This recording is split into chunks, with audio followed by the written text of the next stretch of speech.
Ladies and gentlemen, welcome to Punk Rock Review, home of a bunch of opinionated crap you don't care about, also the home of the feedback you provide that we don't care about, keeps us on an even playing field, and we like that. Real quick shout out to our sponsor. Absolutely no one feel bad and give us money. Anyhow, moving straight into it today. Today we're going to be talking about a iteration in a series, man, that's come out, and at least a, little trilogy and whatnot as of this point and whatnot, if you don't include the Clerks cartoon that came out back in probably, I don't know, the 90s or something, maybe the 2000s, it doesn't matter, who cares. But of course today we are talking about the one and only Clerks. Clerks 3, obviously, is the one we're talking about, mostly. So, Clerks 3, what can be said about this one? Well, man, if you have followed the entire series, man, if you're a View Askew fan, if you were introduced to the original one, man, back when there only was the original one, then look no further to what View Askew and the Clerks franchise and formulas brought to the table with this one, man.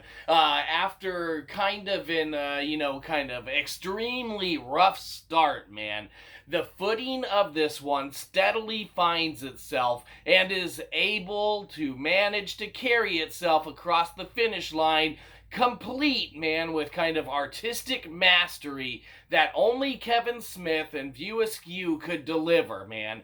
It's not going to be perfect, especially like we said, the, kind of starting and everything. It takes a while for it to gain its traction and its footing and actually present something to the viewer and watcher that they're actually, kind of like, okay, good, I'm not really wasting my time checking out this one, man. It is far from perfect, man, but the hold that it accomplishes, man, to kind of grip the viewer with ends up just resulting in a superb artistic endeavor, man, that Kevin Smith and View Askew has brought to, your eyepiece holes and everything like that.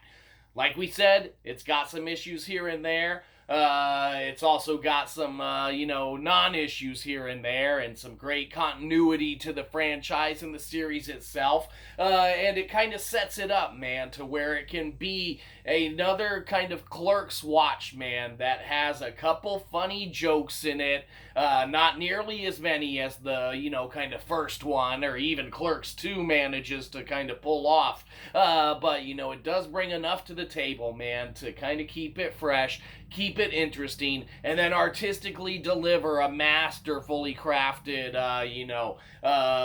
kind of cinema piece for your eyepiece holes at the end of it all.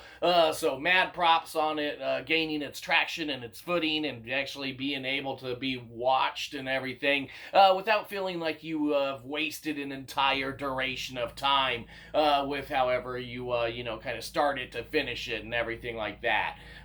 Best movie ever? No. Continuation of a, trilogy that results in a kind of finality, man? Absolutely. And some, great artistic, kind of genius thrown in towards, here and there in it as well that just make it a fairly fantastical watch, man. You're going to have to have seen the first ones, man, to get the references, to get a lot of the cameos, to get a lot of the jokes and things of that nature. And you're definitely probably going to want to be a fan of the franchise in general as well. So keep that all in mind. Watch it, don't watch it. We don't care. We just want your money.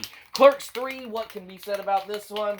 It's a good old-fashioned